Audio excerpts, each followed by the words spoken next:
Hora H do Agro. Oferecimento. Consórcio Magi, Volkswagen Caminhões e Ônibus. E novo Meteor Highline da Volkswagen Caminhões e Ônibus.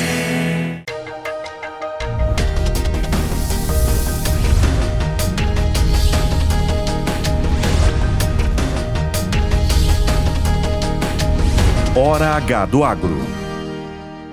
Olá, bem-vindos a mais um Hora H do Agro. Eu sou a Mariana Grilli e nós vamos passar a próxima hora falando sobre agronegócio diretamente de Belém do Pará, na COP30. Vamos começar o programa diretamente entrevistando o Carlos Agustin Tete, que é assessor especial do Ministério da Agricultura e Pecuária, que está aqui fazendo essa mobilização através da Embrapa para criar a AgriZone e ter então esse movimento único na história das COPs de ter um ambiente específico para discutir agricultura sustentável.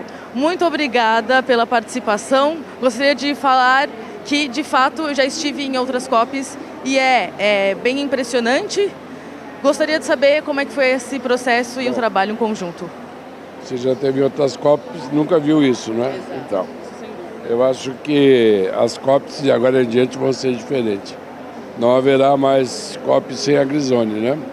Acredito que a demonstração que o Brasil deu, primeiro trazendo a COP para o meio da floresta amazônica, mostrando ao mundo que aqui também tem gente, que aí tem gente que precisa ganhar dinheiro, que precisa ter economia, enfim, e também essa questão de mostrar a agricultura, a sustentabilidade da agricultura, que é essa magnífica apresentação aqui, que é a AgriZone.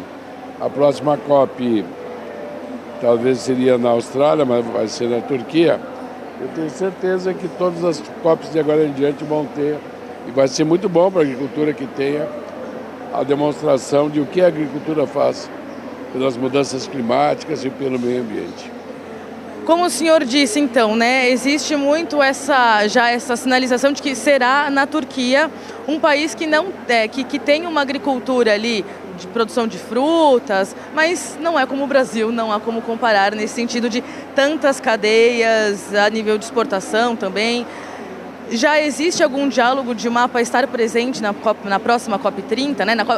Na próxima COP, né, na COP31, com essa estrutura? Como continuação de um trabalho que está sendo feito aqui? Eu acho que, inclusive, nós devemos fomentar que isso aconteça, né? Quem sabe as próximas COP, as agriculturas como um todo se apresentem no país que é sede. É uma novidade que eu acho que agora vai ser, digamos, refinada, mas é uma bela ideia, né? Que o Brasil continue fomentando as AgriZones das próximas COPs do mundo. Eu participei, inclusive, de um painel ali olhando para essa união dos países da América Latina e como o Brasil é um exemplo, né? Um exemplo para Peru, para Colômbia, para outros países da América Latina, aqui, Uruguai, enfim.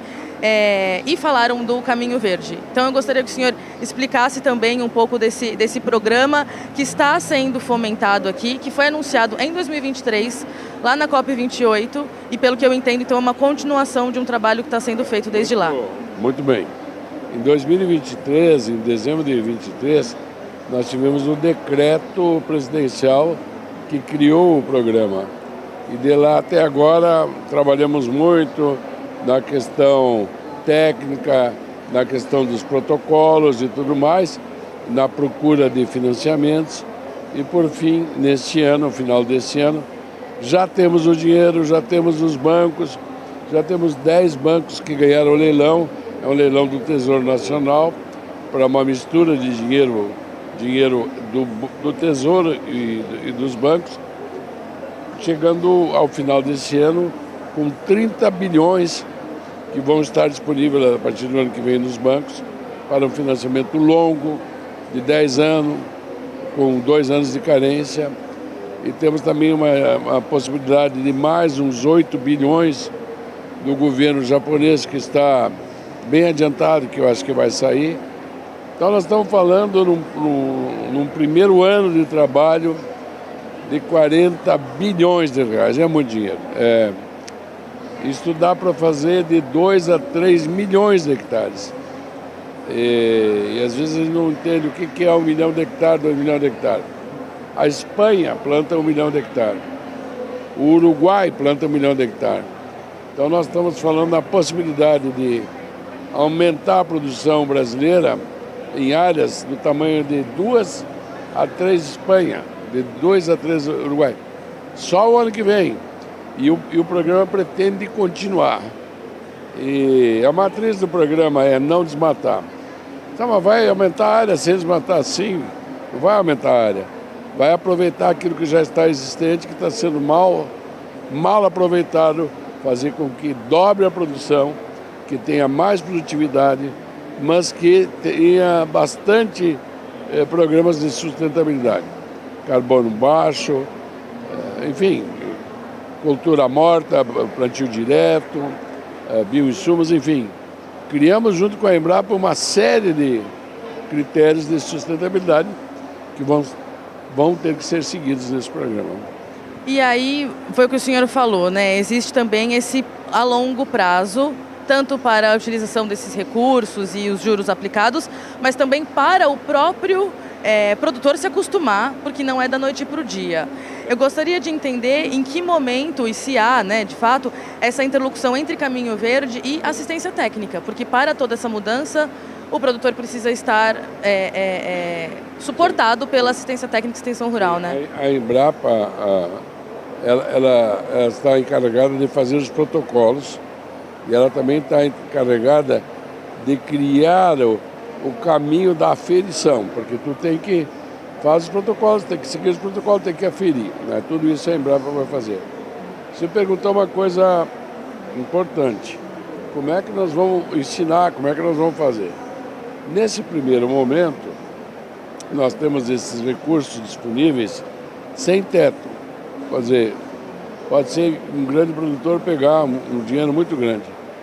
Nós temos ciência disso. Num primeiro momento, aqueles agricultores maiores, mais habilitados, que já fazem toda esses protocolos que nós estamos exigindo, eles vão aparecer em primeira mão. E até porque os bancos vão preferi-los, por ele ser maior, para não ter tantos contratos. Enfim, esses primeiros 30 bilhões, nós temos também o seguinte, metade do dinheiro vai para não alimentos. Não alimentos significa basicamente reflorestamento. Isso também são grandes empresas. Então nós vamos ter um momento onde as grandes empresas vão sair na frente, porque elas estão mais acostumadas a fazer todos esses protocolos. Mas já com esse dinheiro que vem do Japão, esse dinheiro vai ser fracionado e ele vai realmente necessitar de assistência técnica. E isso a gente tem visto quando a gente vai atrás de recursos em outros países, muitos países da Europa principalmente, eles sempre querem participar com dinheiro não reembolsável, porque a gente tem que fazer essa assistência técnica. E isso aí não tem como pagar. Então a gente precisa de uma parte do dinheiro não financiado, que seja a fundo perdido. Mas enfim, nós de fato, num primeiro momento, nesse primeiro ano, nós não estamos aparelhados para dar essa vazão para pequenos produtores de assistência técnica. Porém, não dá para fazer tudo na primeira vez. Vamos lá, né? Vamos fazer dar certo com os grandes, vamos aprender com isso. Nos próximos leilão de dinheiro, vamos pôr parte do dinheiro para assistência técnica. Enfim, estamos construindo.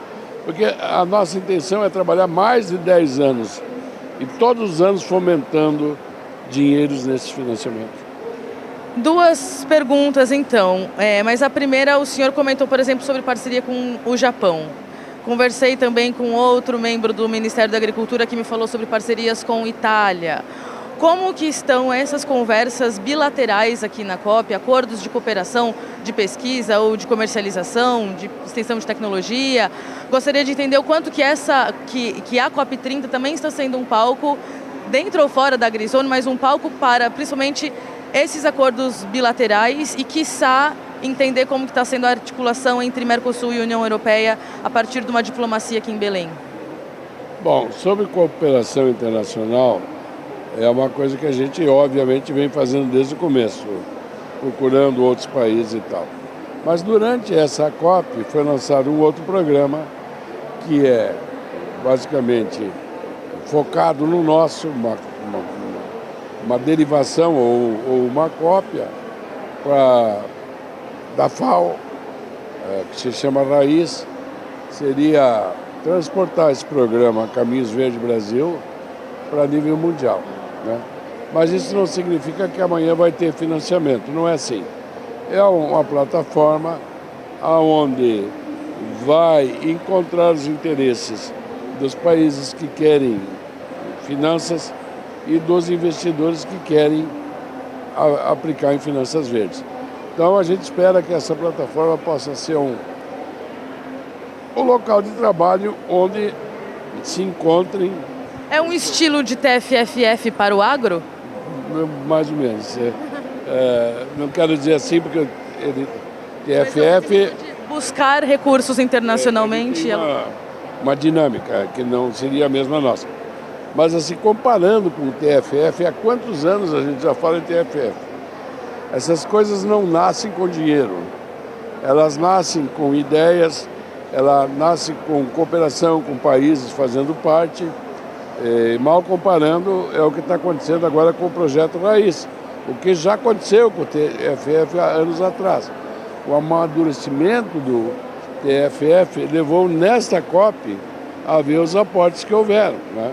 E assim é. Então esse programa Raiz, ele vai amadurecer projetos, vai criar laços, criar conexões para que no futuro essa coisa desse dinheiro de aplicação nessa modalidade restauradora flua com mais facilidade. E aí a gente volta, inclusive, no começo da conversa, que é continuar falando de agricultura nas próximas COPs. E para nós isso é tudo muito bom, porque esse Caminhos Verdes começou aqui, começou com nós. Nós, sem dúvida, vamos ser o protagonista do mundo. O mundo tem todo o direito de fazer igual, né? Mas sempre nós vamos estar na frente, na captura do dinheiro, no como fazer, a quem atender, enfim, várias coisas aí. Agora, tudo isso o que é? É trabalho, é organização.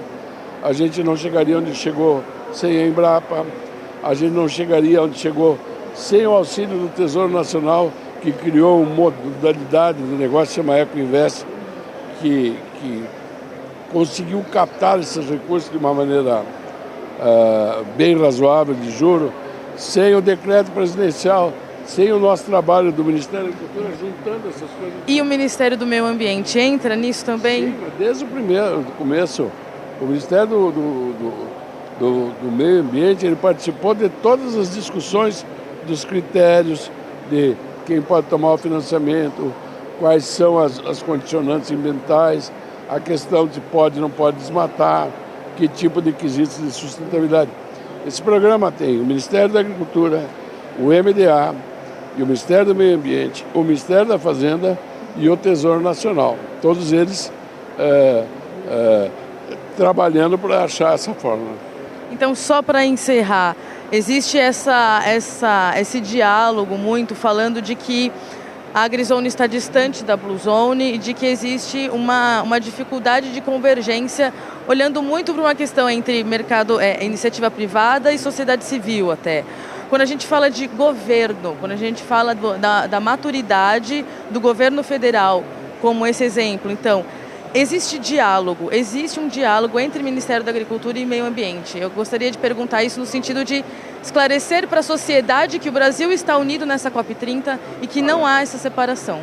Eu vou dizer assim, por mim e pelo ministro, nós temos uma proximidade, uma liberdade de cooperação muito forte com o Ministério do Ambiente. Dificilmente a gente tem pontos contraditórios. A melhor coisa que a ministra Marina falou, reconhecendo que desmatador ilegal, desmatador criminoso, é menos do que 2% dos agricultores. Então a gente não pode ouvir a acusação em cima de 2% e os 98% receber essa ofensa. Não é assim. E a ministra Marina já falou várias vezes. Eu não tenho nada contra agricultor legal, que faz bem correto. Eu tenho contra agricultor criminoso, que nós também, compreende? É óbvio que sim. Eu vou lhe dizer uma coisa. Nós fizemos muita coisa. A ministra Marina sempre fala um negócio. Punir é uma maneira de chegar a um resultado com relação a crimes ambientais. A outra maneira é premiar. Ela sempre nos ensina isso. Vamos criar programas que privilegiem, que premiem o bom agricultor. É isso que nós estamos fazendo. O que é que nós estamos fazendo? Agricultor, eu tenho um juro muito barato para te dar, mas eu preciso que você cumpra esse regulamento ambiental. Normalmente dá certo, todo mundo se entende. É isso que nós estamos fazendo.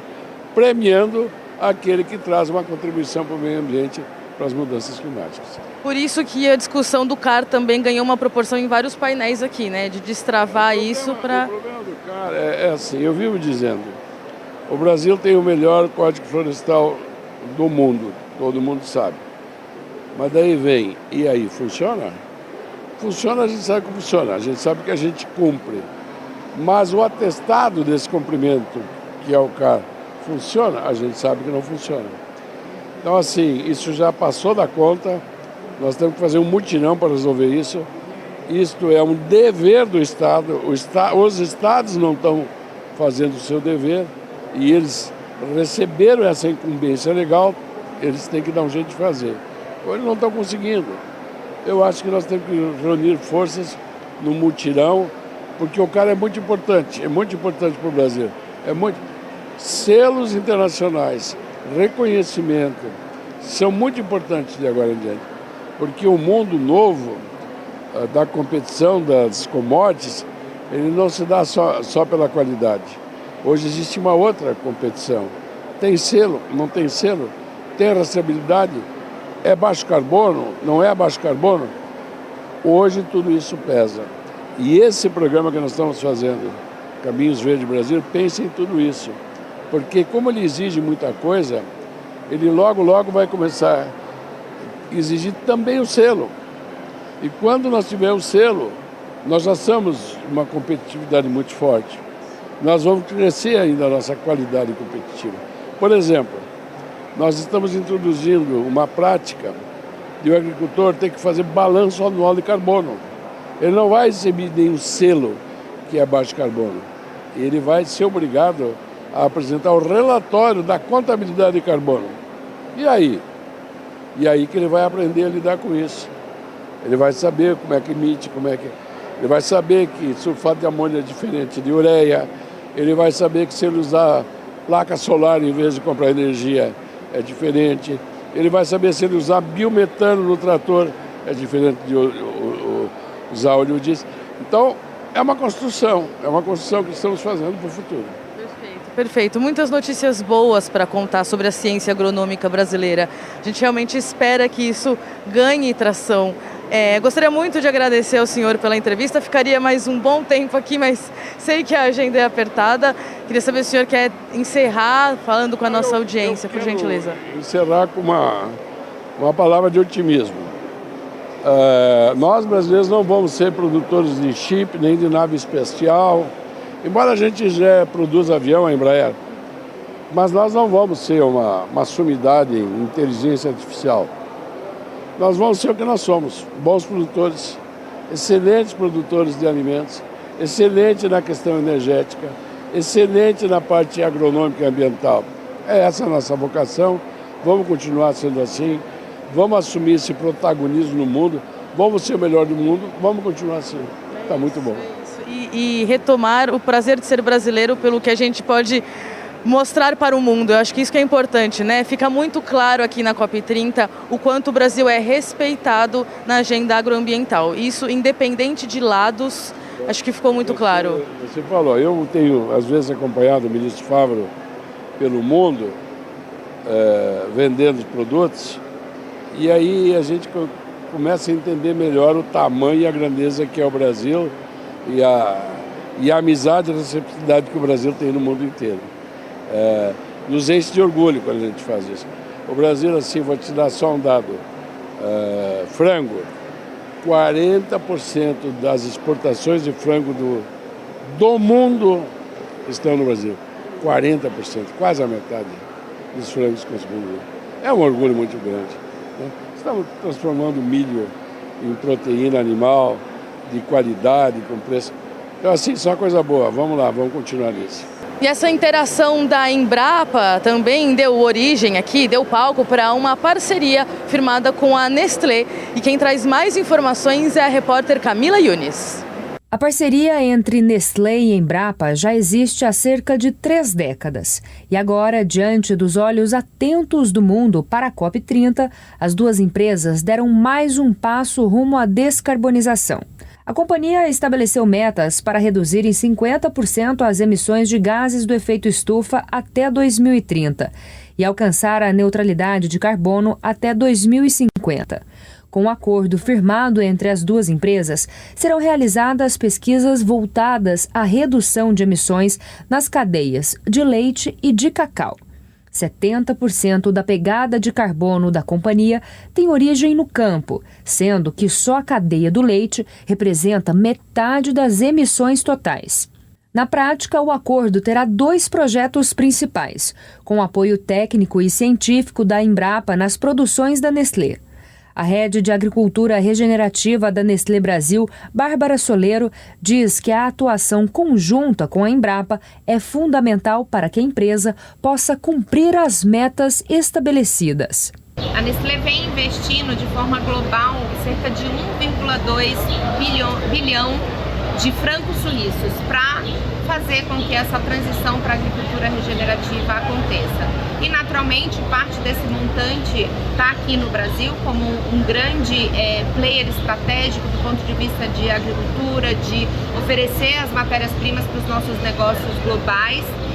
E, sem dúvida nenhuma, essa parceria junto com a Embrapa, a Nestlé entra com esse nosso desejo, essa necessidade da soluções vindas da ciência, baseadas em ciências, e a Embrapa com toda a expertise tropical e científica que ela tem como sendo aí essa parceira super reconhecida nacional e internacionalmente. Em um dos projetos, as vacas leiteiras serão submetidas a diferentes dietas para avaliar as emissões de gases de efeito estufa a partir da alimentação dos animais.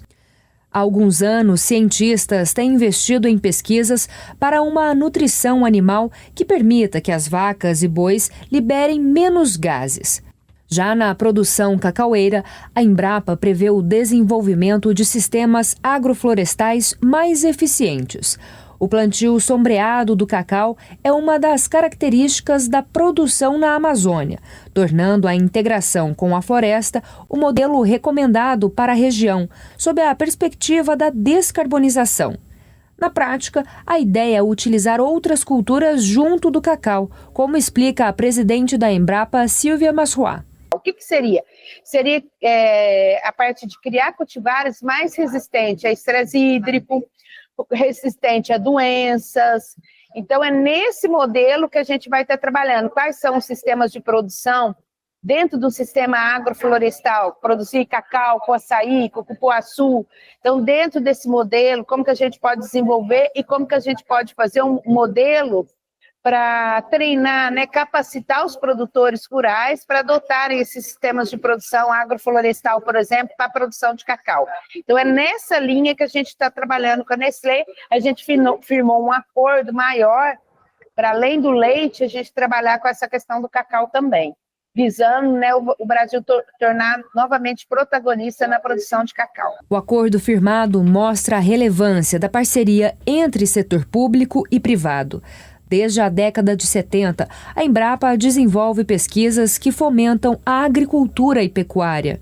Foi com a criação da Empresa Brasileira de Pesquisa Agropecuária que o Brasil deixou de ser um importador de alimentos e passou não só para uma autossuficiência, mas também se tornou um dos maiores exportadores de alimento do mundo. A Embrapa realiza as pesquisas, mas precisa do apoio de empresas privadas para que os resultados tenham alcances maiores, como explica a presidente da Embrapa, Silvia Masruá.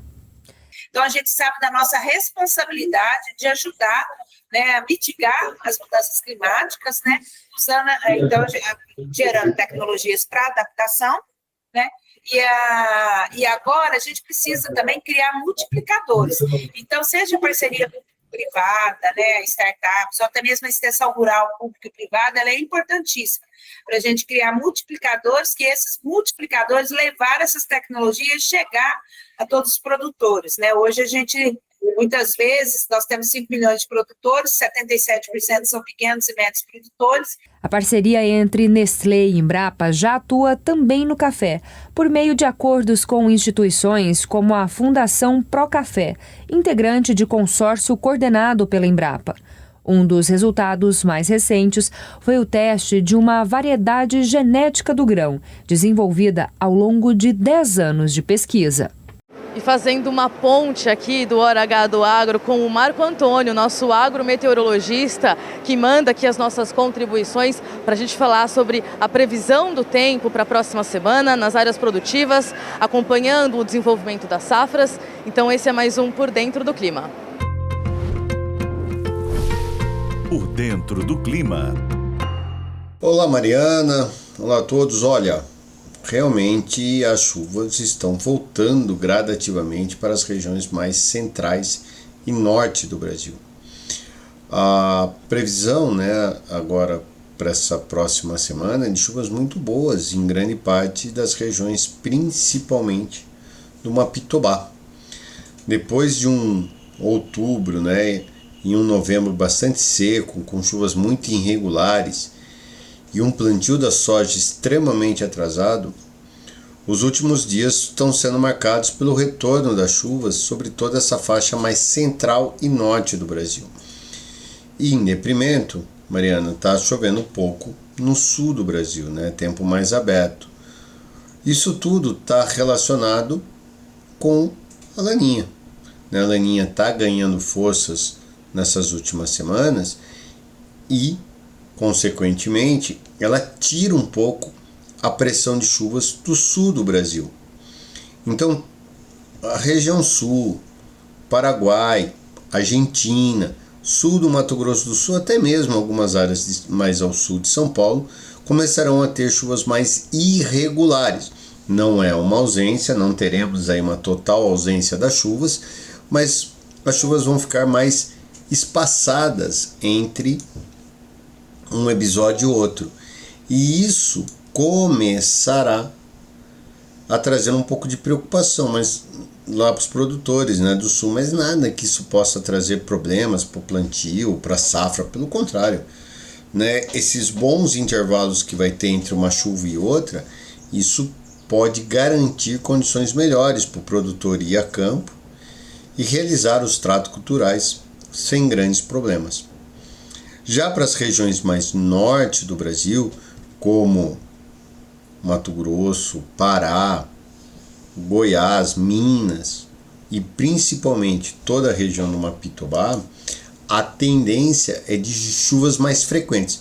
Os volumes ainda se manterão bastante irregulares, mas há previsões de chuvas muito boas agora, né? Uma frequência melhor. E isso vai garantir condições melhores, tanto para a continuidade do plantio da soja, quanto para o desenvolvimento das lavouras que já estão no campo. Muitos produtores do Maranhão, do Tocantins e do oeste da Bahia semearam seus campos com as chuvas ali do começo de outubro e chegaram algumas áreas a perder por conta da estiagem e temperaturas elevadas. Agora não. A tendência é de ter um período agora mais chuvoso, né, e garantir aí melhores condições para a soja, não só para a soja, né, mas para o milho e também para o algodão, que deve ser semeado agora em dezembro. Então, de uma certa forma, Mariana, a tendência é que mude o padrão das chuvas agora, né? A gangorra vai funcionar, que a gente brinca aqui internamente, a gangorra vai funcionar bem, porque antes estava chovendo muito no sul, né? Estava chovendo muito no sul, menos na região norte. Agora não, isso inverte, para um pouquinho no sul, aumenta nas regiões centro-norte do Brasil, e a tendência é que até meados ali de janeiro esse corredor de umidade ainda fica voltado mais para o norte. Depois, já em meados de janeiro em diante, a tendência é que as chuvas retornem aí para o sul, uma vez que a laninha vai começar a perder forças, né? Já que o pico da laninha deverá ocorrer agora entre final de novembro e principalmente no mês de dezembro. Com relação às temperaturas, essas ainda vão se manter mais amenas, porém com alguns picos ali de temperaturas mais elevadas.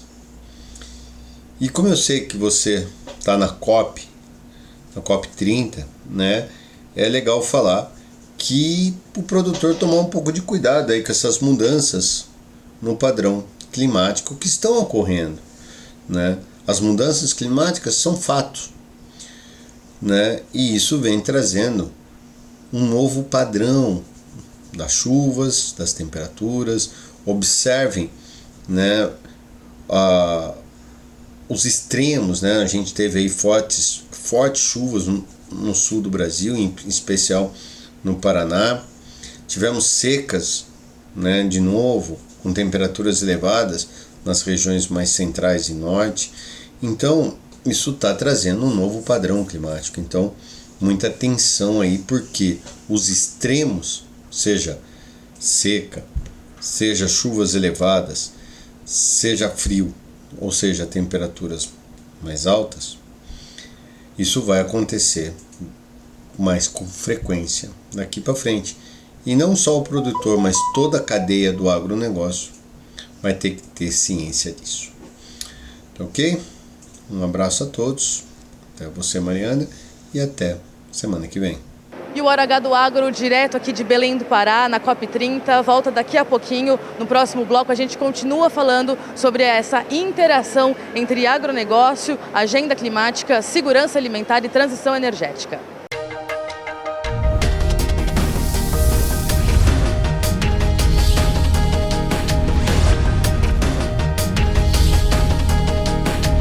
Hora H do Agro. Nunca foi tão fácil levar um Volvo para a garagem. Chegou o Volvo Car Consórcio. Com ele, você conquista seu 0 km sem juros e sem entrada. Com créditos a partir de 300 mil em até 60 meses. E a taxa administrativa de 10%, a menor do mercado. Até 320 contemplações já nos primeiros 2 anos. Volvo Car Consórcio. Um caminho seguro em direção ao carro dos seus sonhos. Visite uma concessionária ou acesse volvocarconsórcio.com.br. A Black Friday chegou com a melhor condição do ano para quem quer parar de investir no escuro. Se você está colocando dinheiro no mercado sem entender o que está fazendo, ou pior, seguindo dicas de qualquer um, você está se sabotando. Na trilogia Touro de Ouro, comigo, você vai aprender a decifrar os indicadores econômicos que os maiores investidores do mercado usam para prever movimentos e garantir lucros com consistência. Você vai entender como é calculado e como funcionam os PMIs, como o payroll influencia o dólar. Falaremos sobre juros, inflação, política monetária e cambial, tudo de forma prática, objetiva e aplicável.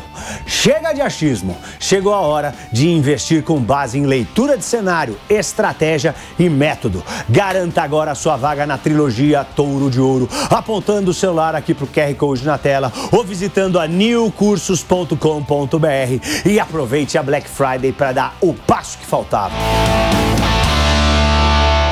Gigante, hein?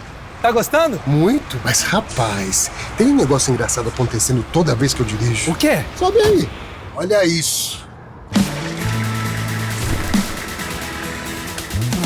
Depois que eu te conheci, fui mais feliz. Você é exatamente o que eu sempre quis. Te dei o sol, te dei o mar pra ganhar seu coração. Você é raio, saudade, meteoro da paixão. Volkswagen Meteor, pense gigante.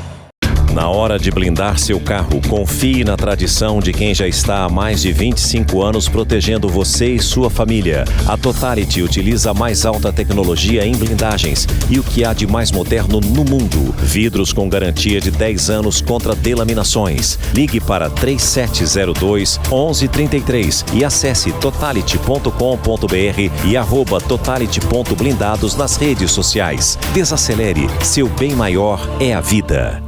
Programa de vantagens BYD para pequenas empresas. Quem tem CNPJ leva o melhor carro por muito menos. BYD King por R$ 144.500 e BYD Song Pro por R$ 159.990. E com a economia do dia a dia, você economiza mais de R$ 40 mil no ano. É a sua grande chance de ter os melhores superhíbridos do Brasil. Economia de verdade é com a BYD. A BYD é do Brasil.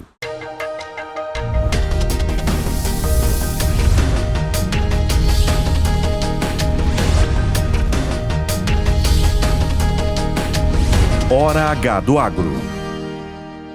Estamos de volta com o Hora H do Agro aqui na Jovem Pan News, programa feito diretamente de Belém do Pará, na COP30, para a gente entender e te explicar, dialogar sobre essa relação entre agronegócio, a cadeia produtiva, a agenda climática, sustentabilidade. Nada melhor do que explicar sobre isso dentro da AgriZone, que é esse ambiente da Embrapa, que é dedicado à agricultura sustentável e traz isso na agenda das COPs, como uma primeira vez e quem sabe a primeira de muitas. Para falar sobre essa iniciativa aqui, mas mais do que isso, entender as discussões sobre agro, segurança alimentar dentro das plenárias, entre os negociadores, a gente vai conversar agora com o Marcelo Morandi, que é diretor de Relações Internacionais da Embrapa, e está entre AgriZone, Blue Zone, fazendo todo esse fluxo para participar do máximo de reuniões possíveis, né? Obrigada, Marcelo. Exatamente, Mariana, correndo para lá e para cá, mas está sendo um ano interessante, uma COP interessante. Lembrando que a COP, né, ela tem as discussões das negociações formais, onde a gente tem uma negociação que fala de agricultura especificamente, e que vem desde lá da COP, desde 2017 mais ou menos, com discussões de se estabelecer alguns critérios para a agricultura sustentável. Então é uma trilha de negociação muito importante para a gente, que fala especificamente da vulnerabilidade da agricultura e da necessidade de adaptação na agricultura.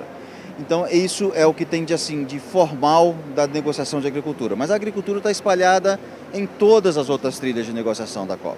Então, se a gente fala de transição justa, se a gente fala de financiamento, se a gente fala de objetivos gerais de adaptação, se a gente fala de mitigação, em tudo isso se fala de agricultura. Porque a agricultura está na base, desde lá da Convenção, do Acordo de Paris, dizendo da importância da agricultura para a segurança alimentar, que é óbvio, né? Então, assim, nós temos a agricultura espalhada em todas essas negociações, com um local mais específico, onde a gente discute a agricultura mais a fundo, um pouco, mas a gente tem visto que nesses últimos anos a agricultura está ganhando mais importância dentro dessas discussões. Tá?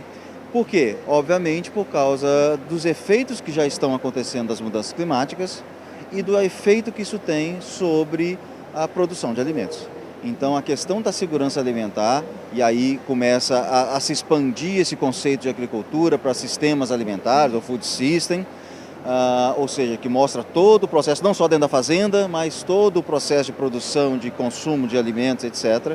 Isso começa a entrar na agenda de uma forma mais forte, tanto na agenda formal de negociação, quanto nas agendas paralelas. Em qualquer stand que você for lá na Blue Zone, vai ter alguma coisa que vai falar ou de agricultura ou de sistema alimentar.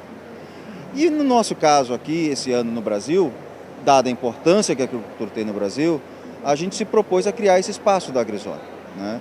Então esse espaço da AgriZone, ele é um espaço onde a gente quer mostrar, na verdade, pensando agora especificamente lá nos negociadores, a gente quer mostrar para eles o que a gente está fazendo em termos de implementação, aquilo que a gente já está fazendo e quais são os nossos desafios que a gente ainda tem para essa transição para uma agricultura sustentável. Porque lá a gente discute, por exemplo, em junho agora, na preparatória para a COP, a gente teve um workshop para se discutir modelos de agricultura sustentável nos diferentes contextos mundiais. Tá?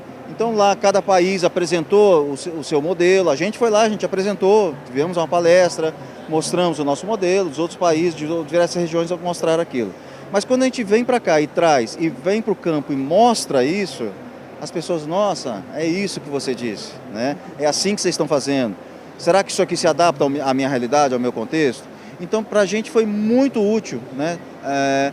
Uma oportunidade única, né, de mostrar para os negociadores que aquilo que a gente defende nas negociações, a gente tem lastro para mostrar isso, porque a gente está fazendo. Mas eu queria que a gente já tivesse pelo menos um resumo do que você acredita que fique para a próxima COP, que já se fala que será uma COP de sistemas alimentares, né? Ou pelo menos essa probabilidade aumenta ainda mais depois dessa realização do Brasil, da AgriZone. O que fica, o que gostaria de saber se dá para a gente fazer um balanço, inclusive de próximos passos que precisam continuar, até para não perder o legado do que o Brasil construiu aqui na AgriZone e de posicionar a agricultura nesse centro das discussões. Então, nessa COP, Mariana, a proposta do Brasil, né, foi trazer essa questão da implementação. Aqui tinha alguns temas que eram fundamentais dentro desse processo de implementação. E que estão nos documentos que estão hoje em discussão. Certamente vai atrasar um pouco essa conclusão da COP por causa do incidente que nós tivemos ontem. Estava previsto, né, para terminar hoje, pode ser que adie um pouquinho essa função. Todas as discussões técnicas já aconteceram e agora todos esses documentos que foram discutidos tecnicamente sobem para o nível que a gente chama ministerial para a decisão final. Tá? Então, dali que vai sair o documento formal da COP. A gente já recebeu alguns documentos prévios, né? Então tem um, por exemplo, que é o primeiro documento que o Brasil soltou, da presidência do Brasil, da COP do Brasil soltou, do mutirão. E ali ela traz 4 temas importantes. O primeiro é o tema do financiamento. O segundo é o tema dessa questão do comércio, que a gente citou aqui, então as medidas unilaterais. O terceiro são a questão das NDCs, ou seja, da ambição de mitigação dos países, que acabou ficando abaixo da expectativa. Muitos países não apresentaram ou apresentaram muito tardiamente as suas novas metas de redução de emissões. E essa questão dos inventários, de como que a gente melhora essa questão da transparência dos inventários, para que, de fato, a gente possa ter uma contabilidade mais adequada daquilo que a gente está fazendo. Então não adianta simplesmente eu dizer que eu fiz, eu tenho que mostrar isso com eficiência que eu fiz. O Raiz, né, que foi um dos programas dentro do tema de agricultura que foi lançado, teve uma repercussão muito positiva, né, que é um programa de recuperação de áreas degradadas, que a gente já tem o nosso equivalente aqui no Brasil, que é o Caminhos Verdes, e agora a gente está lançando isso para o mundo, tá? Com esse novo programa Raiz. Nós tivemos também o lançamento do Terra, que é uma outra iniciativa também em agricultura, para a agricultura familiar, conduzida pelo MDA. Então, são 2 ações muito interessantes, muito importantes para a agricultura. E nós tivemos também, obviamente, acho que a AgriZone causou um impacto extremamente positivo, né, nesse cenário, nessa discussão. Inclusive, eu já estou preocupado porque a gente vai começar a receber muita demanda, né, depois da COP, de muitos países, né, então a gente vai ter que reforçar o time para conseguir dar conta, né, disso. Teve o fundo também, o TFFF, né, que foi aprovado e que já recebeu aí contribuições de vários países e que, inclusive, pode ter uma importância muito grande na nossa política nacional. Porque nós temos aquela meta de zerar o desmatamento ilegal até 2030 e reduzir o desmatamento legal. Esse reduzir o desmatamento legal é por meio de incentivos. E o TFFF pode ser um dos mecanismos de incentivo para a manutenção de vegetação nativa de excedentes de reserva legal. Marcelo, obrigada. Te agradeço muito pela disponibilidade. Espero que você tenha um bom descanso depois, inclusive. Vou precisar, viu? Foram 20 dias aqui pesados, né? Mas eu acho que valeu a pena. E agora a gente volta para casa, descansa, recupera e volta ao trabalho aí, Fê.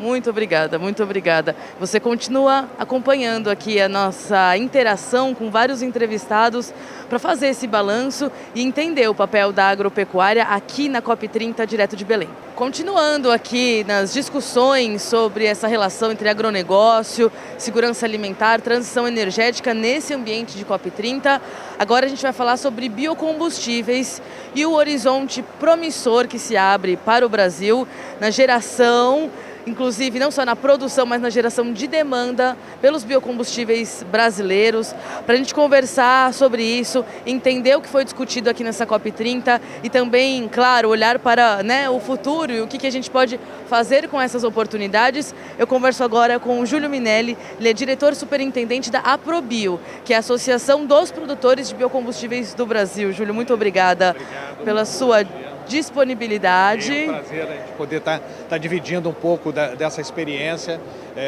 do Brasil com biocombustíveis, participando mais uma vez de uma COP. Aqui no Brasil, o que é importante, e falando dos biocombustíveis no Brasil, ou seja, o Brasil tem um exemplo para dar para o mundo, porque inclusive com essa proposta nossa, Belém 4X, que a gente indica para o mundo a possibilidade da gente aumentar em 4 vezes, posso dizer que se a gente aumentar em 4 vezes no Brasil, a gente já resolve o problema dos fósseis, porque nós já utilizamos 27,3% de sustentáveis, de renováveis no Brasil. Mas o mundo é 3,9% ainda, então tem muito para crescer. O que diz que a gente, se o mundo crescer 4 vezes, ainda não vai alcançar os 27% do Brasil. E com a Lei Combustível do Futuro, que não é o combustível do futuro, não é uma lei só do futuro, é uma lei para o Brasil, uma lei do presente, mas que traz uma previsibilidade, né, onde nós abrimos possibilidades de novos biocombustíveis. Ou seja, o Brasil já tem um exemplo há 50 anos com o Proálcool, que acabou de fazer 50 anos agora no dia 14 de novembro, agora semana passada, comemorou inclusive aqui na COP esses 50 anos, mas tem o biodiesel, que já tem 20 anos, nós temos o biometano, temos o hidrogênio, tem o SAF, que é o combustível sustentável de aviação, tudo isso está na Lei Combustível do Futuro. Uma lei que o nosso presidente da Frente Parlamentar diz que é uma lei que daqui a 50 anos ela ainda será uma lei moderna. Uma lei que traz previsibilidade, conforme você colocou, abre demanda, porque ela fala dos mandatos. Nós temos no caso do etanol um aumento para 30 e 35, já alcançamos os 30, era 27, já alcançamos 30%. Temos a possibilidade ainda de subir para 35%. No caso do biodiesel, a gente fala, nós temos hoje uma mistura de 15% de biodiesel no diesel fóssil, mas ela já coloca metas de crescimento de 1 ponto percentual ao ano, pelo menos até o B20, mas abre também possibilidade de chegar até 25% de mistura. Fora tudo isso, o Brasil está dando exemplo também como casos especiais de onde já são utilizados 100%, por exemplo, de biodiesel. Nós temos frotas de produtores, inclusive produtores agrícolas, que estão com a sua frota já utilizando 100% de biodiesel, seja nos caminhões, no transporte do seu grão, o que faz com que seu grão tenha menor pegada de carbono, seja mais sustentável. Isso é um selo importante para o mundo, mas também na sua produção. Existe essa possibilidade da produção quadruplicar e o próprio presidente da COP30, André Corrêa do Lago, fala disso também, muito nas coletivas de imprensa, nas suas falas oficiais, mas ele mesmo coloca que precisamos também gerar a demanda para isso. Não adianta só poder produzir 4 vezes mais. Precisa ter uma demanda, então precisa ter uma indústria demandante. Não é uma demanda que vai partir do indivíduo, né, mas das indústrias, das grandes corporações. Como que a APROBio enxerga essa relação, então, entre o Brasil fomentar esse aumento de demanda a partir de uma COP30 que ficou evidente que é isso, temos várias soluções. O planeta Terra já produz outras soluções, já não precisamos mais ficar somente no petróleo, no gás mais poluidor, enfim. Como que também existe esse diálogo para que essa demanda destrave? Essa demanda só vai destravar se a gente conseguir colocar para o mundo e como exemplo e como forma de desenvolvimento, principalmente o Sul, né? Onde nós temos as áreas tropicais, a África pode se tornar uma grande produtora de alimentos mais com biocombustíveis. Ou seja, nós precisamos de escala, a gente tanto precisa escala na demanda, mas também precisa escala na demanda de alimentos. O mundo continua dependendo de alimentos.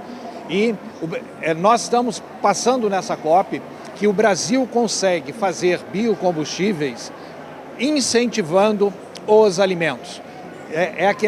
Ou seja, nós não temos nenhuma relação de aumenta a produção de biocombustíveis e diminui a de alimentos. Não, no Brasil nós aumentamos a produção de biocombustíveis e incentivamos o desenvolvimento dos alimentos. Estamos aqui na COP falando muito também dessa questão do mapa do caminho e de como que os países estão ou não estão desenhando de fato os próximos passos para deixar de usar combustível fóssil. É uma negociação complicada, a gente sabe que os países, por exemplo, do Oriente Médio não querem dialogar sobre isso, mas então, em paralelo à dificuldade de fato, tirar do papel um mapa do caminho para combustíveis fósseis, eu entendo que existe uma possibilidade da gente fazer um mapa do caminho, então, de progressão dos biocombustíveis, né? Então, assim, é aproveitar a oportunidade onde existe ali uma falha. Então, o Brasil provocar essa demanda internacional. Então eu queria entender um pouco disso, até a diplomacia, tanto da Probio, mas de outras instituições do setor que eu sei que o senhor está sempre circulando. Existe esse diálogo, por exemplo, com uma indústria automotiva para demandar mais do biodiesel, por exemplo, ou das próprias montadoras de tratores sobre isso? Como que está essa demanda da indústria alimentícia, que precisa de combustível e logo pode transformar também o seu uso para um biocombustível brasileiro, combustível sustentável brasileiro? Como que está essa demanda global de fora para o Brasil e dessas indústrias de larga escala? Assim, porque que a gente consegue produzir, a gente consegue, sim, mas está havendo essa demanda crescente e na velocidade que inclusive o planeta Terra precisaria, dado a discussão aqui da COP? Sim, você falou na questão das produtoras de veículos. É um exemplo muito característico aqui, é que nós infelizmente estávamos, porque hoje está fechada a Blue Zone, onde estava o nosso stand.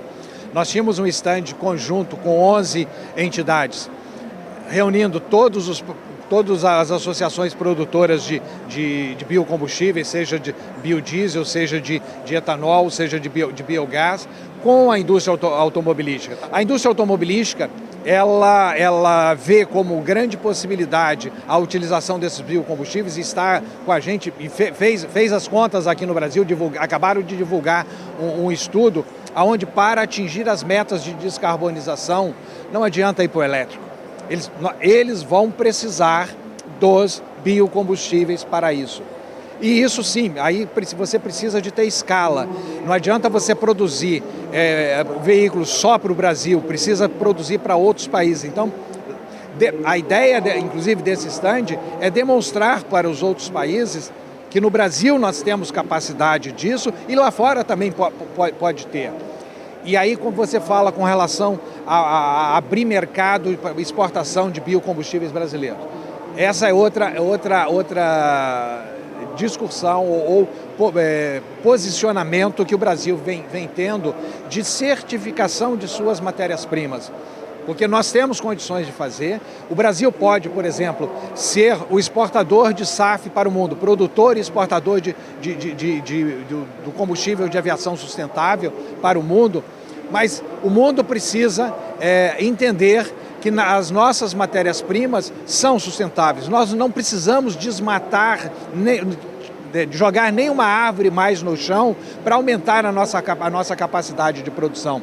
Infelizmente, nós temos áreas já degradadas, mas que podem ser recuperadas com plantação dessas matérias-primas que vão gerar alimento e biocombustíveis. Júlio, muito obrigada, te agradeço muito por esse panorama e espero que a gente tenha boas notícias da COP em diante, justamente para esse fomento, para essa produção. Fica o convite, inclusive, para você voltar, para a gente atualizar essa conversa. Ok, obrigado, foi um prazer, estamos à disposição e que o mundo entenda que o Brasil é um exemplo e pode ser seguido e que devem seguir. É Obrigado. E a gente continua aqui na AgriZone conversando novamente com a Embrapa para entender a importância desse espaço aqui para a história das COPs.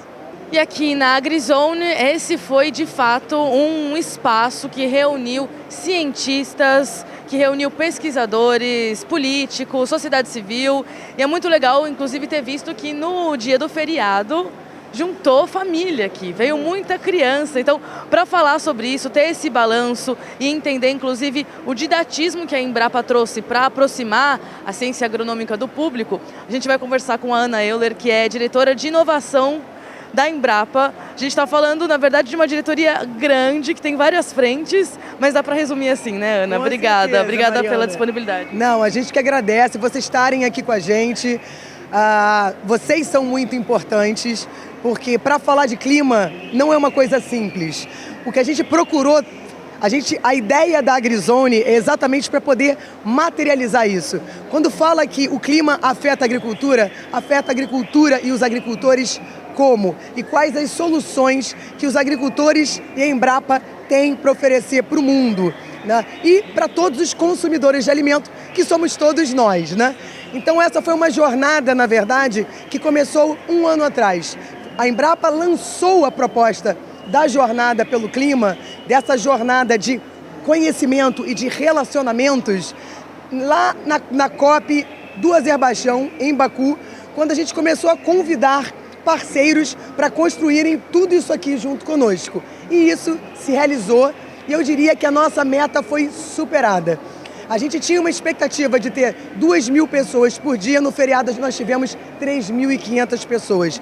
Ontem fechamos com um público de 23.000 pessoas, uma média de mais de 2.000 pessoas por dia. E as puderam vir aqui, participar de cerca de 379 eventos só nos auditórios da Embrapa, mas os nossos expositores também fizeram inúmeros eventos nesses 12 dias de jornada. Então a gente pode dizer que a gente teve mais de 400 eventos. Que bom ver gente empolgada, sorridente, falando sobre os resultados, mostrando que, independente de um ou outro assunto que possa poluir o ambiente da COP, existe um legado claro sobre a agricultura, sobre a pesquisa agropecuária brasileira.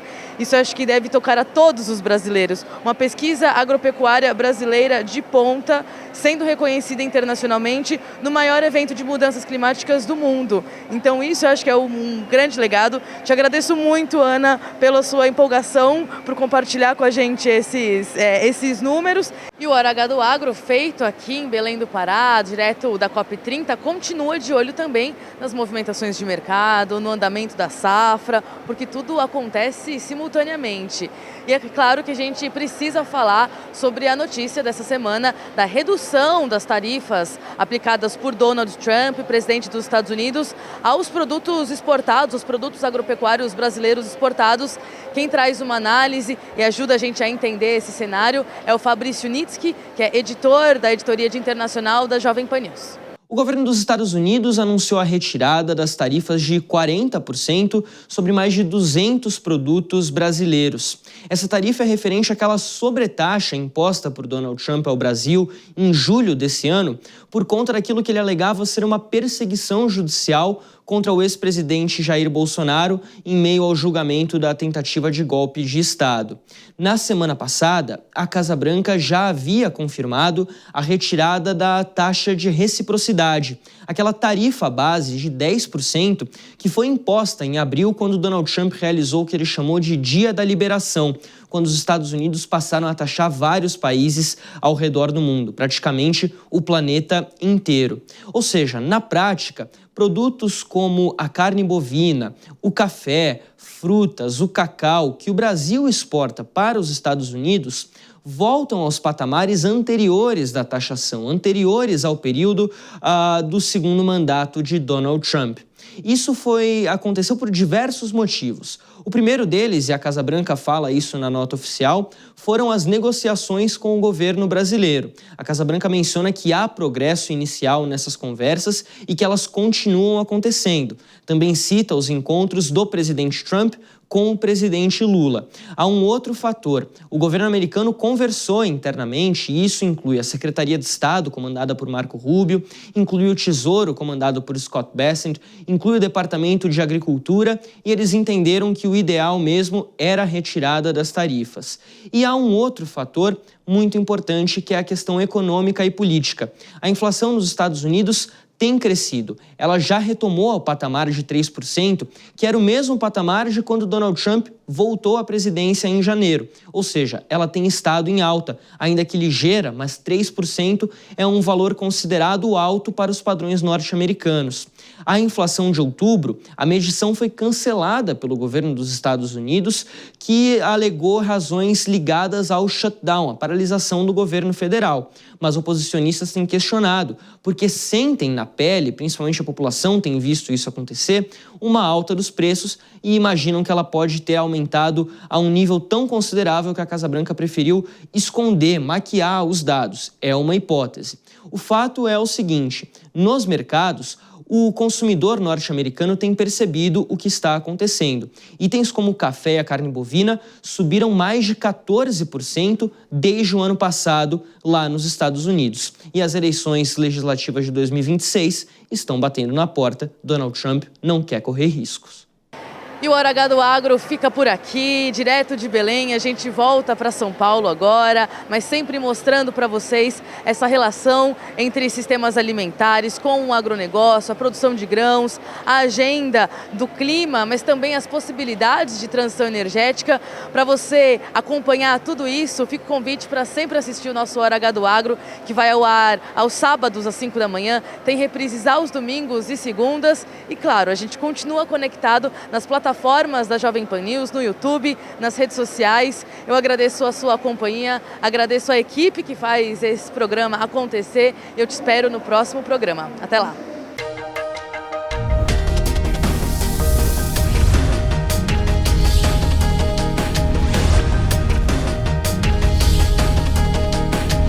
Hora H do Agro. Hora H do Agro. Oferecimento. Consórcio Magi, Volkswagen Caminhões e Ônibus. E novo Meteor Highline da Volkswagen Caminhões e Ônibus.